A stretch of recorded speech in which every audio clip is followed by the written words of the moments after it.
The NBA world is still in disbelief after the biggest trade in league history suddenly broke, catching everyone off guard.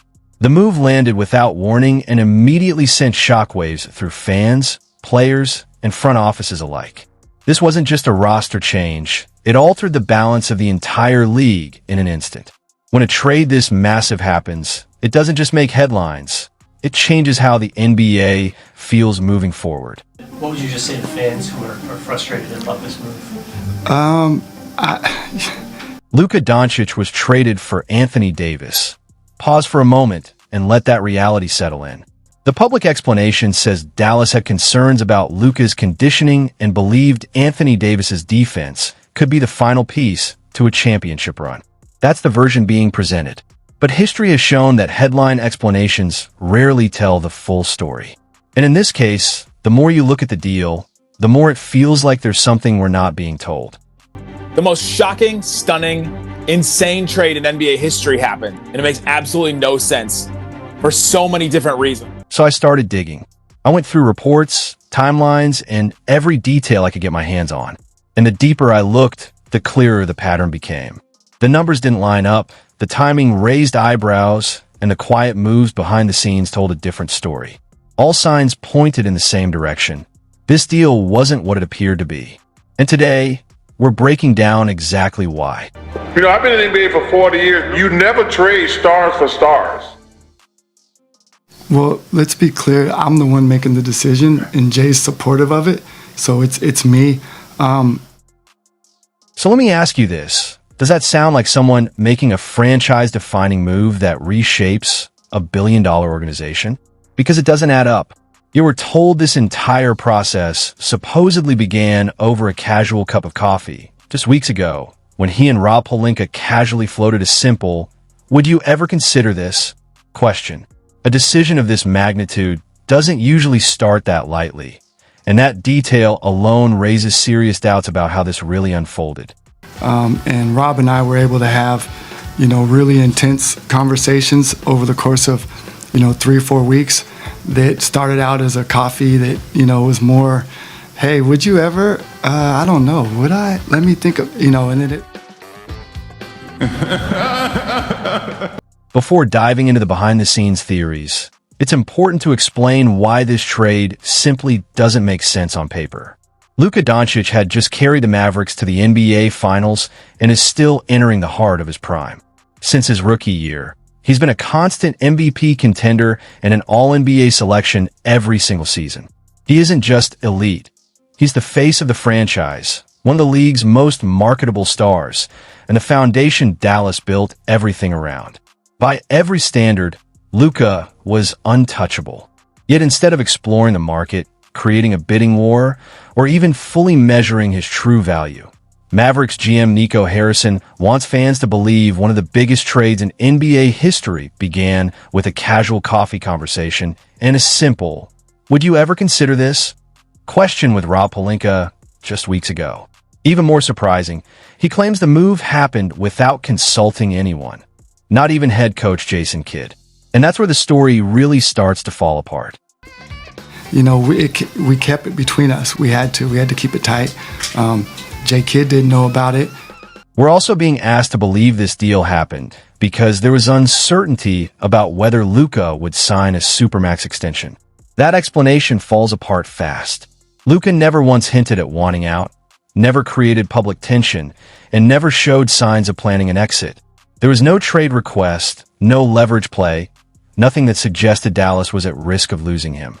Yet somehow, that uncertainty is being used as justification for moving a franchise cornerstone, and that logic simply doesn't hold up. Nico, did you have any indication from him or his representation that he was going to opt out or not take the extension or anything like that? No, not at all. Not at all. Nothing verbally that would lead me to believe that. Why would the Supermax be a difficult decision on your end? Oh, no, it's not a matter of it being a difficult decision. It's a matter of, once you put that out there, they accept or they don't, and at that point you're on the clock. No, not even close. There was nothing at all. No public comments, no private hints leaking out, no verbal frustration of any kind. Luka never said anything that suggested he wanted to leave or hesitate on his future in Dallas. Zero noise, zero warnings. And that makes the explanation even harder to accept. And, we think defense wins championships. Honestly, I have no idea what he's trying to say here. How do you make an offer and just put out there like that? His justification: if Nico Harrison had openly shopped Luka to the league, the Mavericks could have commanded far more than what they ended up settling for. Sure, Anthony Davis is a superstar, but he's 31, injury-prone, and arguably past his peak, while Luka is 25, entering his prime, and one of the NBA's most marketable stars. Just look at Rudy Gobert. A player of his caliber could net multiple first-round picks and key role players. There's no reason Dallas couldn't have secured a far better package in a multi-team deal. Yet instead, the trade quietly lands with the Lakers. And when you factor in that Nico Harrison and Rob Pelinka have known each other for over 2 decades, this move starts to feel less like strategy and more like a red flag. The story only gets stranger. LeBron James, Le GM, as some call him, claims he was completely blindsided by the trade, raising even more questions about how this deal went down. We now welcome in Dave McMenamin, who's been covering the Lakers for 13 years. And Dave, how did LeBron James find out about this deal, and what was his reaction? Reports claim LeBron was out to dinner with his family. Game. The story gets even murkier when you factor in outside pressures. Adam Silver pushing to boost NBA ratings, Dallas' new ownership and their business ties, and the sudden, out-of-nowhere nature of this trade. All of it raises serious questions. But let's move past speculation and examine the theories about why this deal really happened, the ones they don't want us to see. Point 1 theory centers on Nike. Luka is already a massive asset for their sneaker sales, but moving him to Los Angeles, one of the biggest sports markets in the world, elevates his brand, and by extension Nike's, to a whole new level. But what's in it for the Mavericks? Some point to GM Nico Harrison, who spent 19 years at Nike before taking the Dallas job.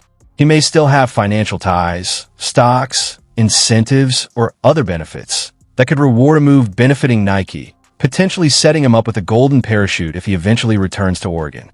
On its own, though, that theory feels incomplete. Something this obvious would be noticed, and new Mavericks ownership wouldn't let it slide. That brings us to the next layer. If Mark Cuban were still in charge, there's no way Luka moves. He even joked he'd rather divorce than trade him. But Cuban sold most of his stake last year, and the new ownership has deep ties to Las Vegas.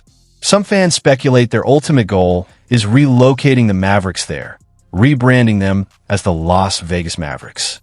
To get Adam Silver to approve such a massive move, Luka had to go to the Lakers first. Pairing him with LeBron may not guarantee a championship, but the long-term impact could be far bigger than anyone realizes. That if you want, I could take your entire series of paragraphs and turn them into a single, continuous, polished news script that flows seamlessly from start to finish while keeping all the investigative punch.